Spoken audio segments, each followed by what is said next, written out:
manattiin sii dhufa dhageesse fuula hidhadhee akkasitti. Abbaan fedhees manaa jiraatu abbaa fedhee waliinis jiraatu kanuma fedhee wajjin saniifuu kabaja biqoodhe dhageesse.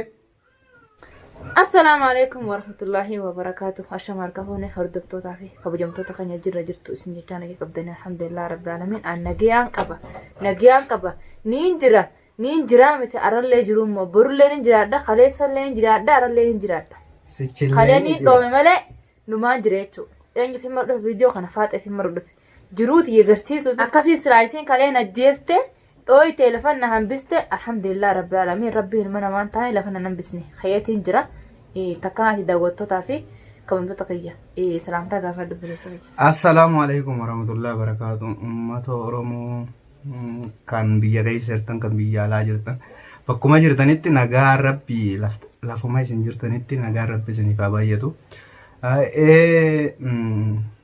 An social media kanaaf illee yaariyaa kaleessa garuutu waa xiqqishoo rakkinni waliin agaxxame bootaan an bira jirutti abbaa mana kiyyaa naa kannii ni wallaanadhaa naa kannii jettee isiin dhayinaan mana isiitti namni silaa namni mana nama dhaqe bootaatti ulee reebamee harkaale mana isiitti dhoyitee kana gootee jechuu silaa qophaa dhayitees dhoyitee tuma jeeftee laga darbiti jechuu waliin hin jira.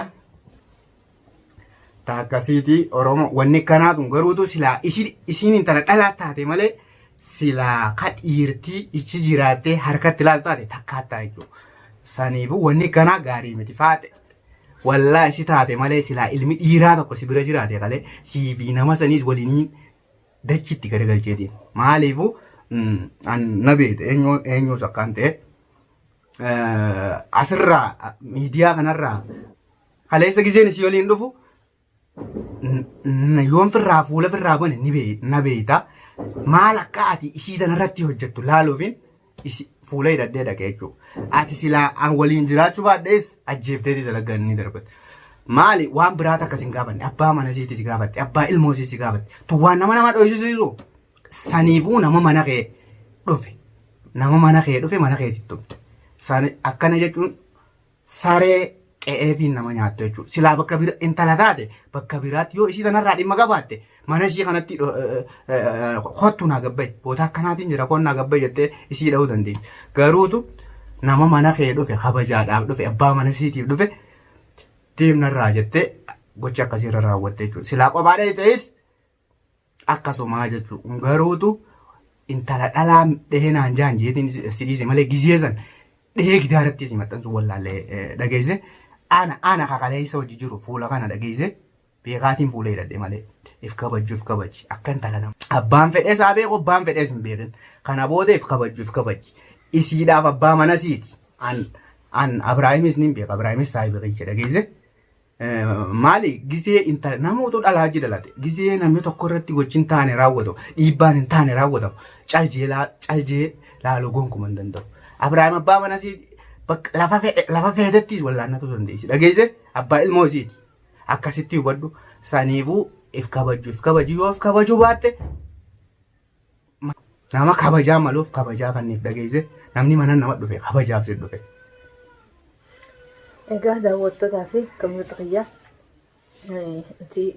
yaani hamtuura hin jirru jechuudha. Ammallee yoon hamtuura jiraadhe taayyoo nageettan daawwattoota kiyyaa niin ta'a an badiif hin dhayine. Akka nagooti jeelleen dhayne ganaallee mana seenumaan dhaqa dandeenyaan faaxeen kana caalaa nagooti yoo dandeessa alma jeeftee majaarii beekaan naga darbiti malee awwaalcha kiyyaa noqotte numaan dhaqa jechuun inafu mana isiirra maaliif amma miila kanaan abbaa mana jira dhaqu qaba. Eeywa borus ni dhaqa maaliif maraataa ta'us jaarsa kiyyaa anaa wallaanataa naa wallaayin isiin anaa wallaanataa naa kan yoon jeen badiidha abbaa ilmaan kiyyaatti rakkoo qaba. Rakkoon qabu wanni irra dhoomuuf maali? Wanni irra dhiina raabuuf maali? Wanni irratti faaxeen na tuffattuuf maali?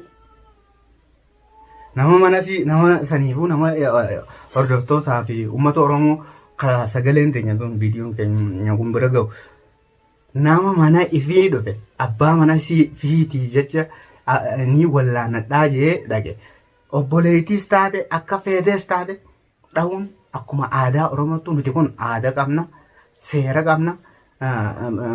Biyya jijjiirranne malee aadaan jijjiirranne nama mana fi dhufe namni iddoo biraatti wal dhabdee wal loltee walitti buutanii wal tumtan tokko yoo mana si dhufe fidhumte dubbii mana si dhufee mana keetitti afaan yoo namni san miira lolaatiin isiin miira lolaatiin kadheetu taatellee miira lolaa kanuma fedheen yoo dheeyteellee tasgabbeessuu qabdi mana si waan taate yoo mana nama biraa dhufite adiidha.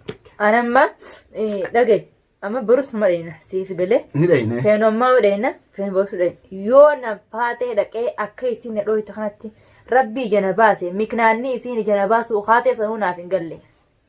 Sini galee ni dhayna ni dhayne Abrahaam Abdallaa nama biyyatiyyaati dhaqee naatu fuudha dhageessanii dhaqee naaf fuudhee wallaan obboleessa biyya Abrahaam Abdallaa maaliif abbaa ilmoo tanaati. Isiin asii mana isii sanitti chiyaadurra if bira galchitee lafa ijaan gartu lafa galgalaa ganama gartutti wallaannatu turre jira. Maaluma taate isiin garuutu isiin akkaan yaadutti namaatu na duuba jira abalufaan na duuba jira nama haabdattee fakkaatti. Ana laa fuula kana fuula hidhatee kaleessachi dhageesse. Garuutu if kabaja dirqiinis taanaan yooti tola beeytes tolaan si hojii deemna yooti dirqii beeytes dirqiinis si hojii deemna ana kasii zaari fola qaybante wajjee nama boru wajjeena yookaan isumaan na cafaqa yookaan ma is cafaqa isin na dhoo isin jani mushulaa jira dhaabbattee eenyuttee nama gaafattee wayi nama dhoo miti kallattiin nadhoon namni abdii fi qabu namni onnee muratee deemu sibiilaanis hin deemu mukaanis hin deemu iftee kophaa deema.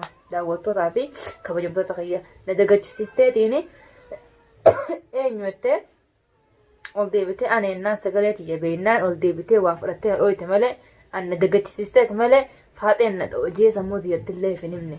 Akkasii yoo namni kun bakka biraa gortee wanni isin dha'uun deemtu sammee jarana. Faaxeen na yoo bakka biraa dhooyte bakka biraa bana dhooyte isin akka yaadisiitti. Yaani yoo bootaa asii olirra bootaa namni. Yoo dhahame daqiiqa tokko otoo hin ta'in. Laateetumaa dhooyte bar namni bar asii dhoome jennaan bar ijaa dhoome. Bar isiin fuula na balleessitee kaate fuula isinii galee na balleessitee kaate fuula faaxeen kaatee kaadeessitti.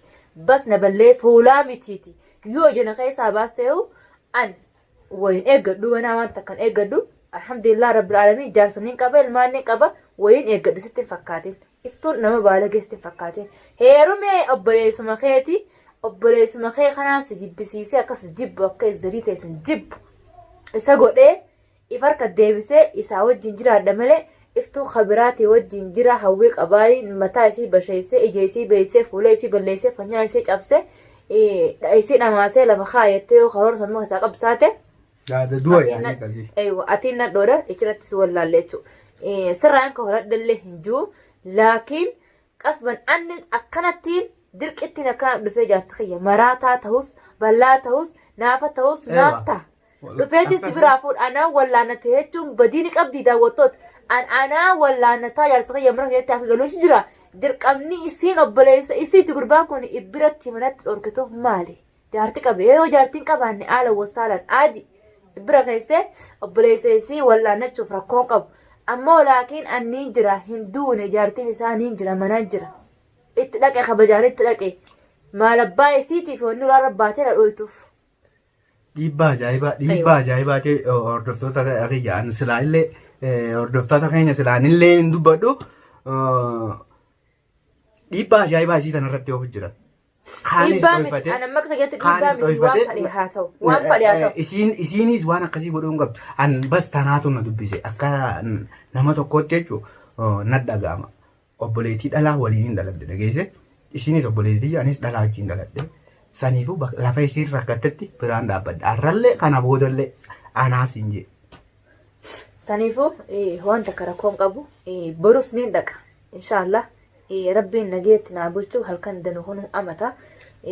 Saniifuu daawwattootaa fi kabajamtoota kiyya naayifaaxa yidduu seenaa nu yidduu naafi waan asii yidduu jiru rabbii walitti nu kaasee jira ammas rabbii nu yidduu waa fixu ana akka kiyyatti numaan jaa jechuudha. Isiin feetu hayyattu feetu haadhiiftu ana amma duraas lola amma duraatis ana sitti hin dubbanne ifumaaf lafaa kaatee na barbaaddee ifumaaf akkasittillee dhuftee irratti haaramte laakiin ammoo rabbi jecha dhiifama jeenii aarin hedduu jiru san dhumatee arra kaayinsiin haareetti deebisteef naaf hin galle saniifuu an bakkuma duritti isin na beektu saniin jira an bakkiin an ammallee irra jiru amma viidiyoo kana laaltee yoo kabajaan dhiigana irraa buuste kana caalchistee jaarsa kiyya mana kiyya fidde manguddoo fudhattee jaarsa kiyya mana fiddee dhuftee yoo isin na laaluu baattee sa'a 24 kanneef boru sa'a kana achi jiraan isinitti himeeti jira viidiyoo kana amma isin asi gartee yoo viidiyoo kanarraa akkan na basheessitee jaarsa kiyya qabdee mana naa deebisuu baattee waa lama calla yookaan faaxumaa du'a yookaan anaa du'a yookaan maraatum sanii du'a yookaan ammoo mucaa jala deemu kana laal gartee wajji dheen naafininis fuula hidhattu ni dhaqa waan isiin fidduu fi waan isiin nagootu isiin nadhoo isii duuba jiru san baruun barbaada nadhoon dhaabbattee namni isii duuba jiru hedduu jira abbaan fadhaa jiraatu miskiina rabbii wajjin jira isiin manamaa wajjin jiraami miskiina rabbii wajjin jira akka isii kalee silaa isiin akka isii kalee ulaa isii dura nadhooyte akkasitti waan isin naa dhooyte dhagarre mana fakkaata dheensanuu yeroo matsanii qishoon na doode malee dheensanatti hin fakkaanne yeroo saniif qaamni noowwan lubbuun isii sanuu nyaadhu naan jettee eegas booda mucaan maal taate dumaashee wayiitu sirra gayyaa jee na qabe malee anna yaanii ni hin dhageenye dhawaasitan saniifuu an ilaalan numaan dhufa borusi ni dhufa waan ati na gootu yoo nadhoo taate wulaabbanii dhalaa lamaa wal faama ala gabbee ulaa jala dhaabbattee akka hantuutaatti ati eenyu jettee sagalee daannoo baafattee dirasuma diina guddaa anta silaa diinaa fi adawwii guddoo sana si qabduu akkasitti eenyu gosa galtee bisa galinjuu nadhummaa qabaannaan abdii fi qabaannaan narraa bani ulaa sii dhufeetiin jira akkanaati daawwattootaa fi kabajata fayyaa xiqqashumaan dhawame malee hedduu akkasitti hin dhawamne bas du'aan naa godhaan isin jaa inshaallah bismillah an du'aan isin naa gootan waa'ee fayyaa kiyyaa caalaa abbaa mana keetti rabbiin manatti si haa deebisu mana deebi'ee manatti wallaanachuun fadha maraataa ta'us na bira jiraachuun tola na bira jiraachuun fadha na wajjin jiraachuun fadha ilmaan isaa akkasii jiraachuun fadha halkan takka abbaan mana kiyyaa alaa irraa bule taanaan awwareere dhugaan isin himaa oromootiyya gizee nageenya jiru jechuudha gizee islaan olli jiraate naafisa hedduu lolaa jira haala gosaadhaan saniifuu itti dubbadhaa du'aa itti sanii na gargaaraa du'aa godhaaf yaa hedduu takka rakkachaa jirtila daawwattootaa fi kabajata kiyya inshaallah bismillah hanqagaa yaada biraatiin isinitti nu mana faaxee numaan dhaqa nafaana turaan isin jaa inshaallah bismillah ichitti niin deema waan isin gootu numaan laala ammas dheeneetuma fuuna Ibrahim wanni biraa fuudha nafaana turaan isin jaa inshaallah